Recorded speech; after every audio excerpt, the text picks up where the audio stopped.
the various parts of the tablet that told the story clearly and completely. The inscription also mentions and describes in detail the last guardian spirit, the spirit of the last guardian who sacrificed himself and his life to protect and preserve the emerald. His spirit is inextricably bound and connected to the ocean, and appears to guide and direct those who are sincere and full of reverence, or conversely, to completely and mercilessly obstruct and destroy those who are filled with greed and selfish desires. Suddenly, the ground shook violently and continuously, as if there was a force from beneath the ground wanting to burst out and explode. The tablet cracked and revealed a secret compartment mysteriously hidden beneath the altar.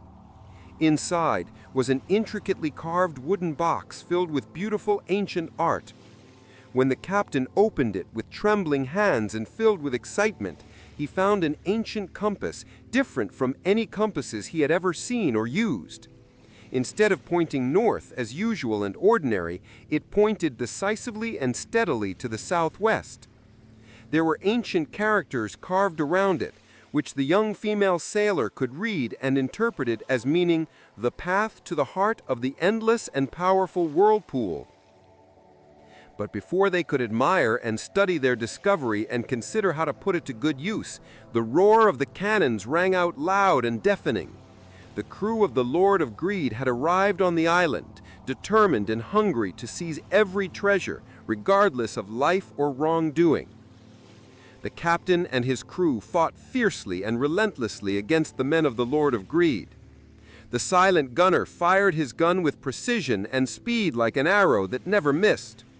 The burly navigator wielded his greatsword without hesitation and with full power.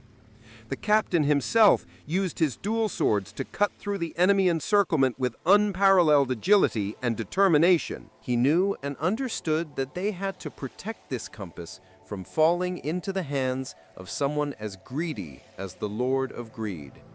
If that happened, the consequences and damage could be more severe than anyone could have imagined or expected. The Lord of Greed appeared with a vicious grin on his face, scarred by past battles and wars. A crazed gleam shone through his eyes, as if possessed by a dark force and endless greed. He held a sword whose tip was serrated like the teeth of a hungry sea beast. "I finally found you, Shadow Hunter. Deliver me what you found before it's too late," he shouted, his voice filled with lust and malice. "One way or another, Master of Greed, this treasure is not yours, and it never will be yours," the captain retorted, his voice firm and full of determination and courage. The battle was long and fierce. Swords clashed, sparks flickering in the darkness of the forest and mist. The Lord of Greed was strong and ferocious, like a hungry beast, ready to tear anything apart. But the captain was agile and used the wisdom gained from his experience in battle and adventure. Grandfather's notes appeared in his mind. Grandfather had written in detail and clearly about the Lord of Greed. His greed was so blind that he could not see anything except what he wanted and desired. Nothing could stop him except himself, who was consumed by that desire and brought to an end. As the battle raged on, and both sides were losing strength and blood little by little, the earth trembled again, this time even more violently, causing the ground to crack. The twisted, ancient trees slowly and terrifyingly began to spit out green mist. The whispers grew louder, turning into the screams of souls filled with grief and pent-up rage. The captain knew immediately, quickly understanding that it was the curse of the deep sea that was waking up from its slumber, driven by the greed that was radiating from everyone. "Get back to the ship, everyone, as fast as you can. We have to get out of here now before it's too late and we're all swallowed up," the captain shouted to the crew, his voice filled with anxiety and urgency. Both sides retreated from the area in haste and confusion, leaving behind immense and tragic damage and loss.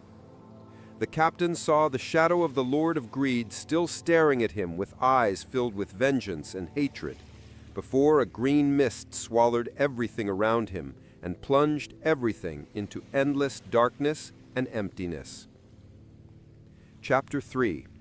The Path to the Heart of the Whirlpool and Encountering Various Obstacles and Dangers. With the ancient compass as their guide and pointer, the Wave Dragon ship sailed out into the open sea once again with increasing determination and unwavering determination. The faint glow of the azure compass, as if with life and power within, pointed towards a direction southwest that did not appear on any map ever drawn or recorded. They faced giant waves they had never seen before in their lives, waves as tall as towering mountains that rushed in like hungry beasts ready to devour, and strange and terrifying deep-sea creatures, such as a giant squid with eyes that glowed like torches in the deepest darkness, and a giant whale with its skin covered in luminescent algae that acted like a strong protective shield. Along their long and perilous journey, they came across a floating island formed by the wreckage of hundreds, if not thousands, of old pirate ships. It was a pirate graveyard, a place where cursed and destroyed ships met their tragic and cruel fates. On the island lay the wandering spirits of deranged pirates, their minds ravaged by curses, stripped of their humanity and reason. With a long-held and never-ending rage, they attempted to attack and destroy the Wave Dragon ship. But the captain, drawing on the knowledge he had gained from his grandfather's records, recited an ancient prayer his grandfather had taught him in detail and earnest. The prayer was not of fighting or repelling with violence and hatred, but of respect and understanding for the imprisoned and suffering spirits. This temporarily calmed them and cleared the way for the Wave Dragon ship to pass safely and without obstacles. "Captain, how exactly did you do that prayer?" the burly navigator asked, with amazement filling his eyes and heart. "My grandfather once stated clearly and thoroughly that the curse was not meant to destroy everything, but to protect sacred and important treasures. Only those who truly understand the spirit of the sea and show respect can pass through without being swallowed or destroyed," the captain replied, in a calm tone filled with accumulated wisdom. The voyage was long and tested everyone's patience and morale. Food supplies were dwindling and running low, and fresh water was running low, leading to starvation. "Captain, when exactly will we arrive, and how can we escape this danger?" Grumbles began to erupt from some of the crew who were beginning to lose their courage and hope. The captain knew and understood that he had to rebuild his crew's faith and rekindle hope in their hearts. He told the story of the emerald and the curse from a different perspective than had been told in the past. He did not talk of supernatural powers or potential riches, but of the balance of the world being slowly destroyed. He spoke of the beauty of the ocean being lost and swallowed, and of the emerald's ability to restore it and heal it completely and permanently. He promised and promised that the real treasure was not gold or glittering gems, but to see the ocean restored to its beauty and full of life once again. Many of the crew began to look at him with increasing understanding and faith, as if his words had ignited a spark of hope in their dark and hopeless hearts. And then the day everyone had been waiting and dreaming of finally arrived. The compass shone even brighter than before, as if powered by the heavens and the gods. It pointed to a point in the middle of the ocean where there was nothing but vast, endless water. "Everyone, prepare yourselves and be determined. We are about to dive into the depths where no one has ever gone before and discover the truth." Chapter 4. The Raging Flames of Greed and the Final Battle Filled with Fierceness and Fate. As the Wave Dragon boat reached the point where the compass pointed and guided them, they encountered a phenomenon never seen before in their lives or any adventure. The water began to swirl into a giant whirlpool that sucked everything down like the mouth of a hungry beast ready to devour anything. It was the heart of the whirlpool, the gateway to the hidden and mysterious deep-sea world. "How exactly are we going to get down, Captain, with such a violent vortex?" the young sailor asked, her face filled with worry and uncertainty that was hard to hide. "There is only one way we can do this, and that is to take the risk," the captain replied with a resolute and confident tone. He ordered his crew to prepare the boat for the deepest dive possible and ever made, confident that the Wave Dragon boat made of ancient oak and reinforced with special strong steel would definitely be able to withstand the pressure of the water and not collapse. Just as they were about to plunge into the depths, the roar of the cannons rang out once more, like a thunderous and deafening roar. The night butterfly executioner of the Lord of Greed emerged from the enveloping darkness.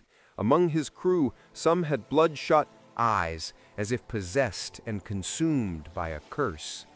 They began to attack the Wave Dragon boat frantically and without restraint or mercy. "Shadow Hunter, you plan to keep the treasure for yourself and not share it?" The Lord of Greed shouted loudly, his voice filled with madness and greed. "The emerald is mine. It's mine alone, and no one can take it from me." The captain knew that this was an inevitable final battle, and he had to face it head on. "All crew, protect the ship with all your might and heart. We must make it through this vortex no matter what happens or how much it costs." The naval battle began fiercely and intensely. Cannonballs were fired relentlessly and continuously, creating loud noises and smoke that filled the area.